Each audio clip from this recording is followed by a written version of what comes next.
Hello, friends. This is Dave Hurwitz, executive editor at ClassicsToday.com, here with part 3 in our series of tough symphonists, composers whose work will challenge you, will make you think, will cause you pain, suffering, if you're of the type that wants listening to be rather easier than it is with these composers. And here I have 3 really fantastic composers. They really are.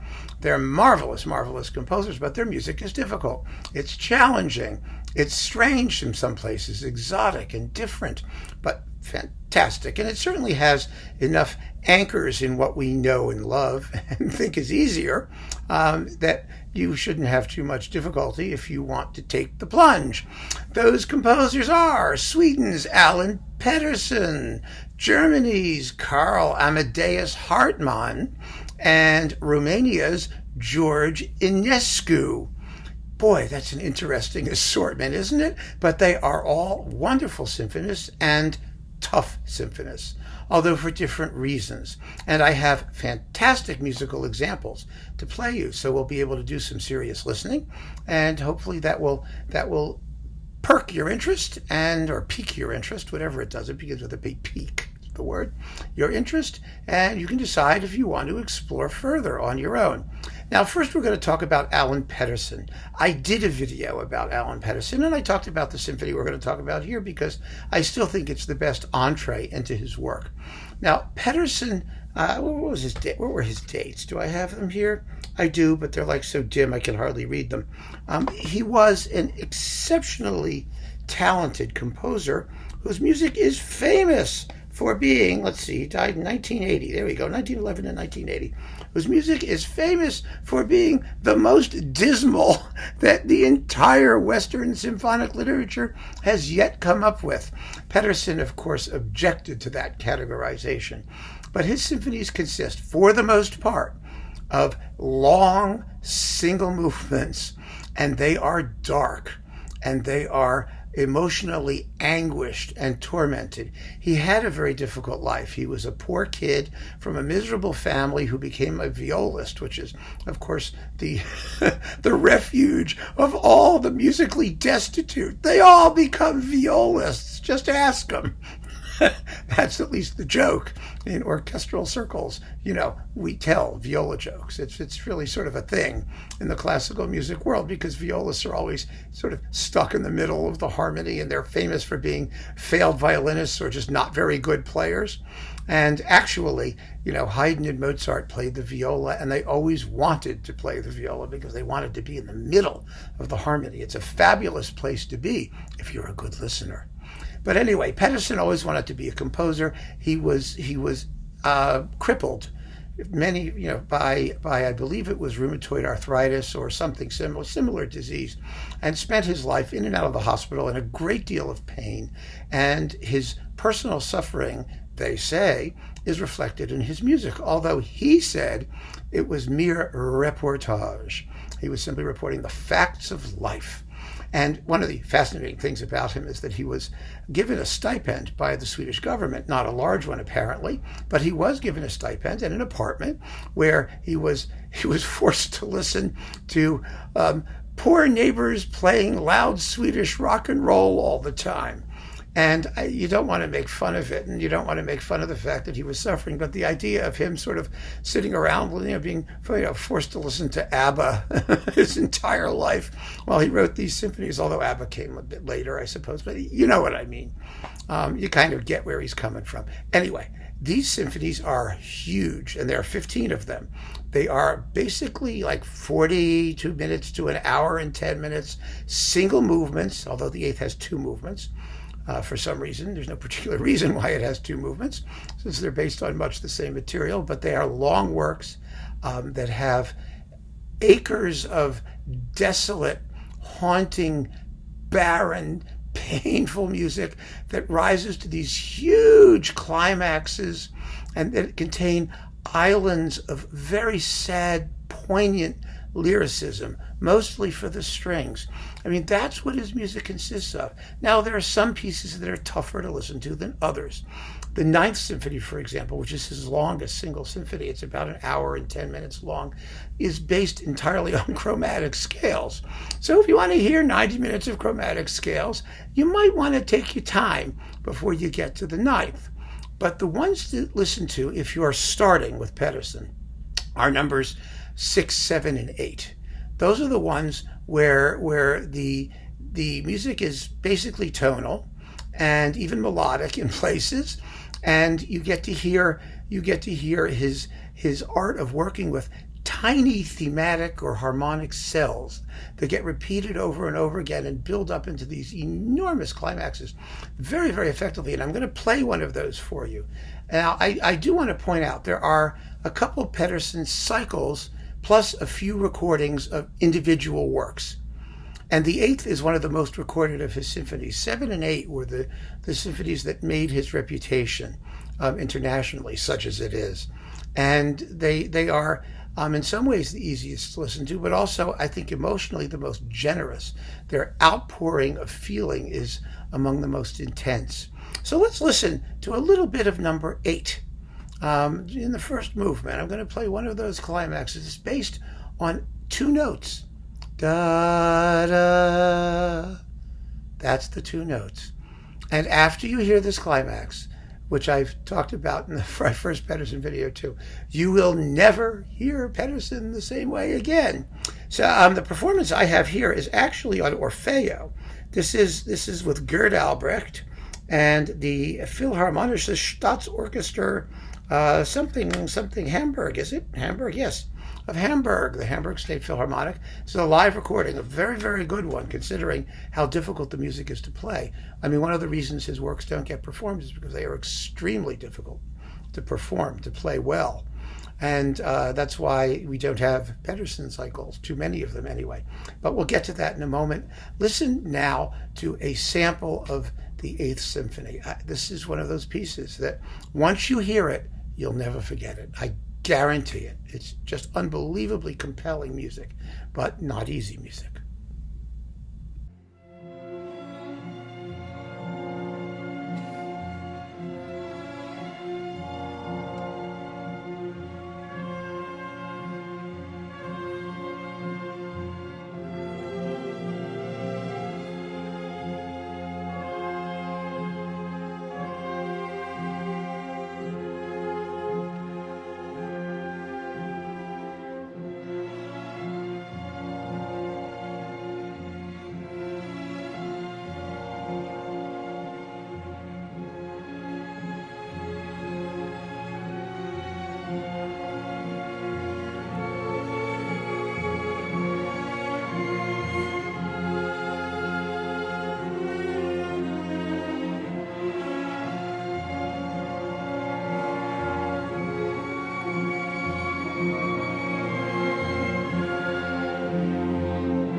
Wow, huh? Doesn't it just whew? And that's just one series within the symphony as a whole. The whole symphony lasts about 45, 50 minutes, I think. It's about, I don't know, 40 some odd minutes. And like I said, it's in two big movements. It's very, very beautiful, very gripping. And I do recommend that you listen to it. And then if you like it, as I said, there are two Pettersson cycles in the works. The first is on CPO, and here it is. It's complete. It's got all 15 symphonies. One of them is a choral symphony, The Dead in the Plaza. Pettersson was kind of like a left-wing socialist type, workers of the world unite type of guy, and his vocal music, to some extent, reflects it, some of it.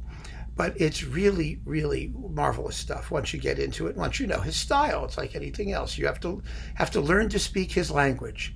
And this is one way to get it. These are mostly very good performances, some of them of slightly variable quality because they were done at different times in different places with different people. But the conductors here, Peter Ruzicka, Johann Arnell, and Alan Francis, and let's see who else is doing this stuff. Thomas Sanderling, Gerd Albrecht, Manfred Trohan. It's a very, very good lineup of conductors. And so this CPO series is very good. However, I think it's pretty clear that when it's finished, the best Pettersson cycle will be on Bis. They are really, really, really fine performances. They've been taking their time, which is always a good thing because the Bis cycle has Segerstam conducting for the most part, and I think Jakob Lindberg. And it's really extraordinarily fine. But like I said, they can't rush it because the orchestra won't play the stuff very frequently. It's very, very difficult. But Pettersson is definitely a guy for you to keep in mind. Now, next, let's take on our next tough symphonist, Karl Amadeus Hartmann. I love Karl Amadeus Hartmann. Karl Amadeus Hartmann is the great German post-war symphonist. There really is no one else who is even remotely comparable. I mean, Henze wrote a few symphonies, some other people did, but the great German post-war symphonist is Hartmann. He is a tremendous musician.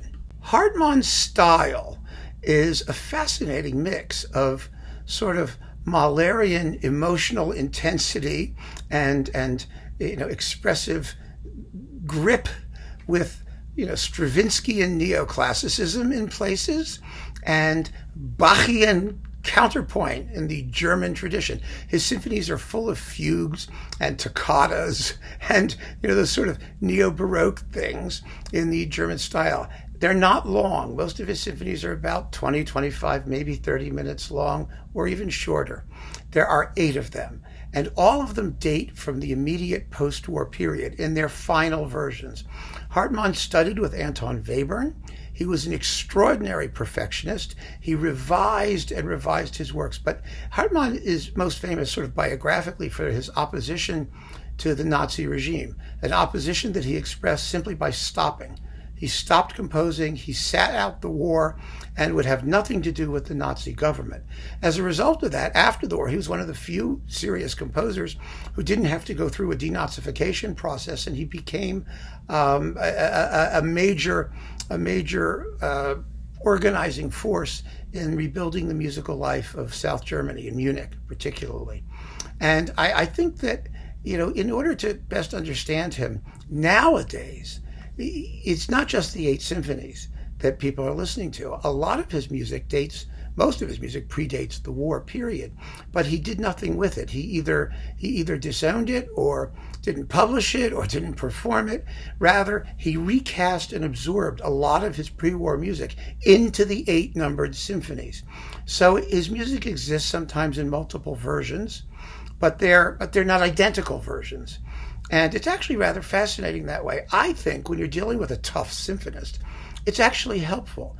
It's helpful to have really good music in 2 different versions because it gives you something to hang your ears on when you're listening to it. And I'm going to talk about that when I play you a couple samples. Now, most of his symphonies, all of his symphonies have been recorded. There was an old complete set on Vergo, because Vergo was the record division of Schott Publishing, which publishes his symphonies, and those were mostly taken from German radio broadcasts, and they were widely differing in quality. He always had his champions. I mean, Ferdinand Leitner recorded his stuff, and Raphael Kubelik was always a big champion of Hartmann's music because, of course, he was in Bavaria at the Bavarian radio, and so he had a good opportunity to play Hartmann. For some reason, other people haven't picked him up. He hasn't spread internationally, and that's a shame because his music really deserves to. It's exceptional stuff. Music of great craftsmanship, but also passion, real passion, and physical excitement. And it's not too long, and it's not too awkwardly scored. I mean, the Fourth Symphony is for string orchestra alone. There's no reason it shouldn't be performed more frequently. I mean, if you can do Honegger's Second for string orchestra, you can do Hartmann. I mean, there's no reason not to. But let's listen to some samples, and we'll talk about the complete cycles and also some of the other excellent performances. Happily, Capriccio has a couple fabulous Hartmann discs, which allows me to play samples. So let's listen to a bit. What do we got here? Okay, here's a bit of his Second Symphony. It's just subtitled Adagio. It's a long single movement that begins, obviously, it's an adagio, and it moves up to just a huge, fast, passionate climax. It's sort of a giant ABA form and ends adagio. But it's one hell of a journey, I assure you. And here we have, is this James Conlon, I believe, with the Bersenich Orchestra of Cologne. Yes, it is. In the Symphony No. 2, just an excerpt, this is just from the beginning, that gives you a sense of how just immediately intense his music can be. There's just a little snippet from the opening adagio portion of the Second Symphony. And like I said, it's on Capriccio with James Conlon, and have a listen.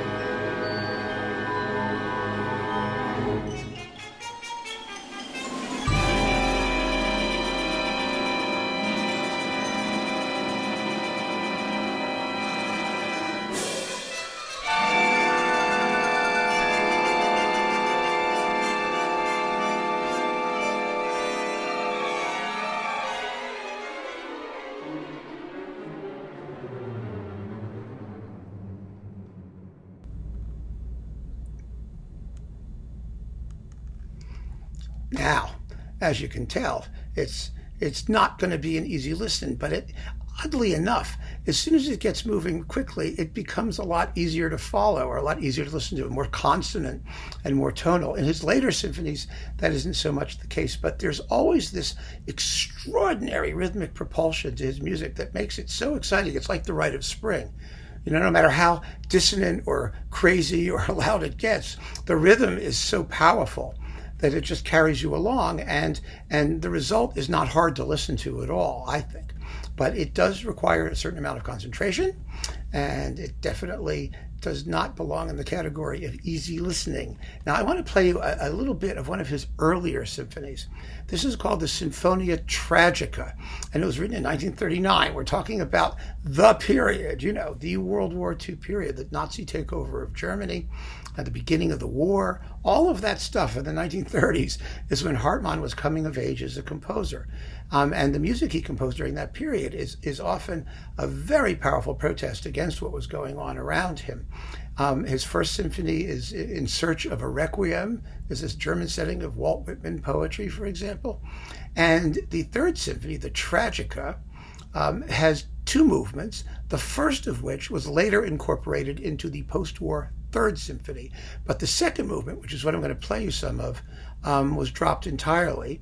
And so now that we're going back and discovering his earlier music, we're recovering quite a bit of really first-rate work. A lot of violinists have played his Concerto Funèbre, the Funeral Concerto for violin and string orchestra. And you can hear the Funeral Concerto, the Symphonia Tragica, which is not happy stuff, but it's powerful stuff, and it's not morbid.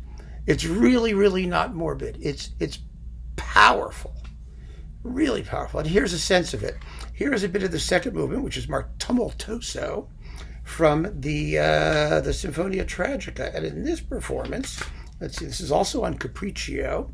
We have Marek-Janowski. Marek-Janowski was a fantastic conductor with the Berlin Radio Symphony Orchestra. So you know you're getting a good deal. And this is coupled with his concerto for viola and piano. It's just wonderful, wonderful music. And it deserves the widest currency and circulation and respect. It truly does. So here's a bit of the second movement of the Symphonia Tragica.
I think that should whet the appetite to hear more, don't you? Wonderful stuff, and a major, major guy who really does not deserve to be neglected. He does not. And, you know, those of you like me who like orchestral music, good orchestral music and symphonies and the symphonic tradition should really get into Hartmann. Now, I want to just tell you about a couple other recordings.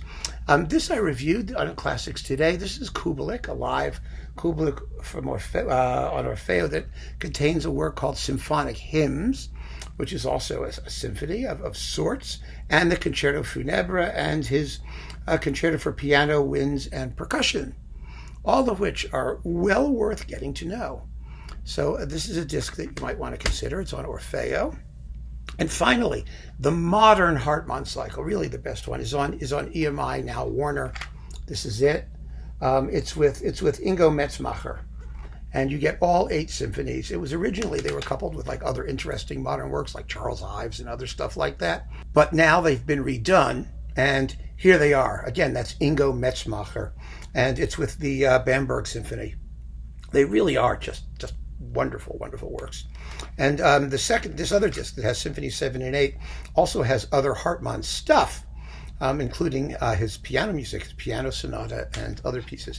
So definitely a guy that you should get ready to learn and enjoy and dig into when you want something that'll really has meat on its bones, lots of meat, red meat, dripping, juicy red meat. Yes. Okay. Finally, George Enescu. Now, a lot of people probably wouldn't think of George Enescu when it comes to tough symphonists because, of course, he is the composer of the incredibly delicious Romanian Rhapsody.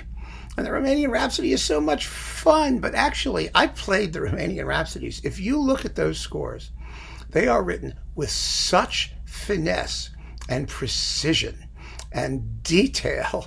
They are not easy works, and they are not light works in the sense of in any way cheap or superficial. And his symphonies, as you can well imagine, are really not superficial. Now, the problem with Enescu, there are a couple problems with Enescu. First of all, to try and place his style is difficult. In a way, he is the perfect representative of his country because, you know, Romania itself is, of course, considered part of Eastern Europe, part of the Eastern Bloc of countries, the Eastern Bloc of countries, but at the same time, it is its language and its culture is Romance. I mean, it's related to French and Spanish and Italian and Portuguese, and it is a Latin country with a Latin language, and just an unbelievably fascinating confluence of Eastern and Western elements. Now, we know some of the exoticism of Romanian folk music, of course, through Bartók, but Enescu's take on it is quite different, because he wasn't an ethnomusicologist running around sort of soaking up folk tunes and reproducing them in stylized way. He absorbed the entire folk melos of Romania into his language, just as Bartók did the Hungarian folk melos. And the result is really quite extraordinary. And it's complicated by the fact, big time, that Enescu was just the most disorganized composer that ever lived. He was an incredible genius. I mean, he was a prodigy like Mozart and Mendelssohn were prodigies. An extraordinary musical prodigy from a very, very early age. And his head was so full of music. And he used to say, he has his works come in opus numbers as groups. Opus something number 2. Well, there may be no number 1, or you may see number 4, but there's no number 3. And when he was asked, like, where are these? He would say, oh, they're in my head. And he couldn't be troubled to write things down. So when he died, he left just a raft of incomplete stuff that Romanian musicologists, of course, have been spending their entire careers completing speculatively. There are 3 canonic numbered symphonies, all of which were completed before the First World War, or by the First World War. And Enescu lived to, like 1950, I think, or something like that, right? Where's his date? Yeah, I know he's got a date here somewhere. Yes, 55. But by World War I, he was done writing symphonies. But there were more than 3, because there are 4 study symphonies or school symphonies, and they are by no means immature. They're derivative, but they are not the work of an immature composer. He's like Korngold in that respect. And actually, Korngold is a good comparison, because his music is complex for the love of complexity. It's incredibly dense. It's notey. He loved filling it up with all kinds of counter melodies and counter themes and extremely complex orchestral textures and very difficult and virtuosic parts, especially for the strings. And as a result of that, again, his music doesn't get performed very often. It's also kind of like sonically, like Korngold is. It's Richard Strauss on steroids. I mean, it has that kind of voluptuousness, a certain exoticism, but at the same time, there is that earthiness and rigor that comes from his folk roots, and it doesn't sound like anybody else, but it ain't easy. It ain't easy because of its very richness, its abundance, its superabundance of themes and ideas, and a certain formal diffuseness, which I suppose goes away when you study it, but when you first hear it, it can be difficult to grasp. It really can, and that's why I include him in the list of tough symphonists, because you really have to work at getting a handle on where the music's going and how it gets there. But that it's going and gets there is no question whatsoever. And there are 3 or 4, actually, 4 really fine Enescu cycles. One of them, which I don't know what happened to it, used to be on Olympia, and it was licensed from Electrocord. It was with Horia Andreescu, and with the Romanian orchestral forces, and it was exceptionally fine, and it included the early study symphonies, but it seems to be, you see it on Amazon either in the old Olympia or Electrocord things, and sometimes you see it available, but it's not regularly available. It's not easy to find. It would be nice if it came back. And then, of course, Lawrence Foster did it for EMI, and those aren't bad. He did quite a bit of Enescu, including the opera Oedipe, which is fabulous. Oh my God, what a great opera that is. But he didn't have a great orchestra, first of all. I think it was with Monte Carlo or one of those. I have it over there, but I'm not even going to look, because it's not the one I'm recommending. There are 2 that are worth having, and I'm going to play some samples, but one of them is this one on Chandos, with Gennady Rozhdestvensky and the old BBC Philharmonic. A very, very good series, a very good cycle, and it's in a box. It's a convenient way to get it, and one of the, it gets no promotion. No one pays attention to this music, but it's out. It exists, and it's definitely worth considering. And it's one of the better things Rozhdestvensky did in his later period for Chandos. It's very, very fine. But the one that I recommend most of all, because you can get the 3 symphonies on individual discs with very interesting couplings, and they're wonderfully recorded and wonderfully played, are these on Ondine. Yes, here they are with Hannu Lintu and the Tampere Philharmonic Orchestra. These are first-class performances, absolutely first class. I'm going to play you a little bit. I'm going to play you the ending of the second and third symphonies, just so you can hear how different they are and how extraordinary Enescu's superabundance of inspiration and melodic fecundity really is. Yes, he was fecund. That's such a wonderful word. It sounds kind of disgusting, but it actually gets the job done, doesn't it? So let's listen to the end. What is this? Symphony number 1. Of course, I always pull the wrong one out. We're going to do number 2. And let's just pretend that I just pulled out number 2. Where did it go? Oh, there it is. Okay. So here's number 2. And the ending of Symphony number 2 with Hannu Lintu and the Tampere Philharmonic Orchestra on Ondine. Go!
Yo, baby, that's a smoker, isn't it? Quite the piece.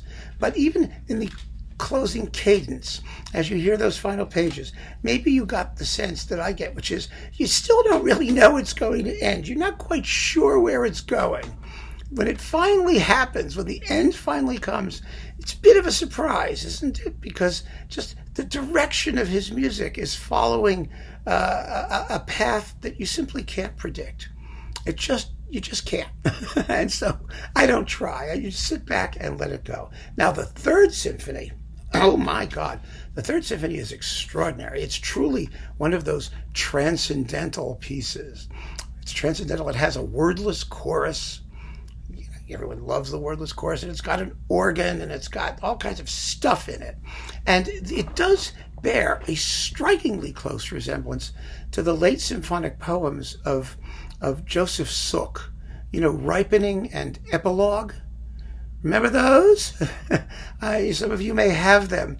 Those are, again, they are works of an extremely gifted composer who is steeped in the folk music of his native land, but who's using the complete apparatus of the huge post-romantic orchestra and writing it with extreme refinement and complexity and detail. And the result is almost schizophrenic, in its objectives. On the one hand, you have these supposedly very simple melodies sometimes, or hints at them, but with this fantastically complex orchestral apparatus.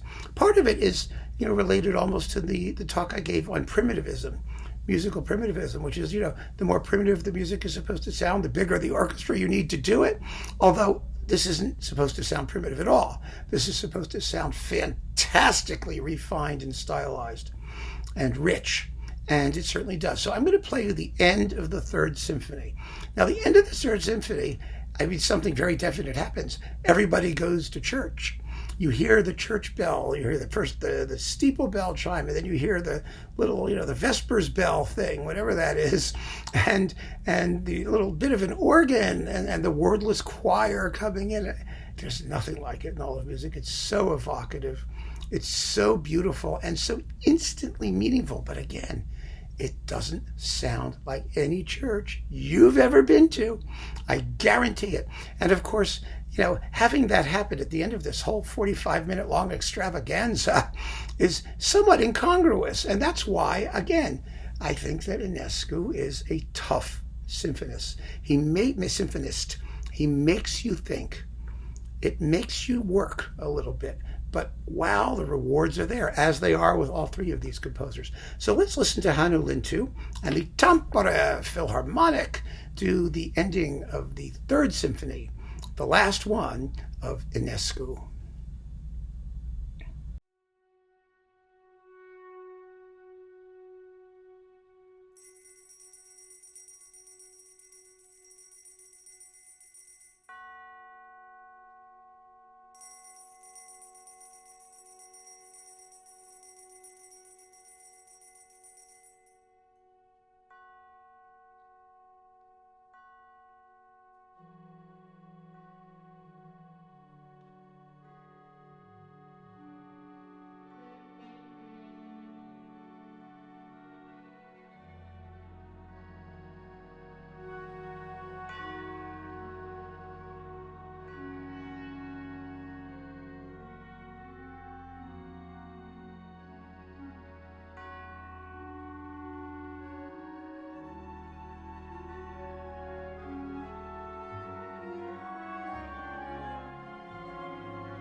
Extraordinary, isn't it?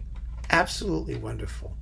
And that brings this little chat on 3 tough symphonists. We've done 9 so far, at least, to a conclusion. And I plan on doing more. This is, I think, so interesting because it gives us a chance, I think, to explore 20th century music and the 20th century symphony in a productive and provocative and intriguing way that I really hope will awaken some of you to some names and some music that you've never heard before and encourage you to explore it. You won't be sorry. So keep on listening, folks. Thank you for joining me. Take care.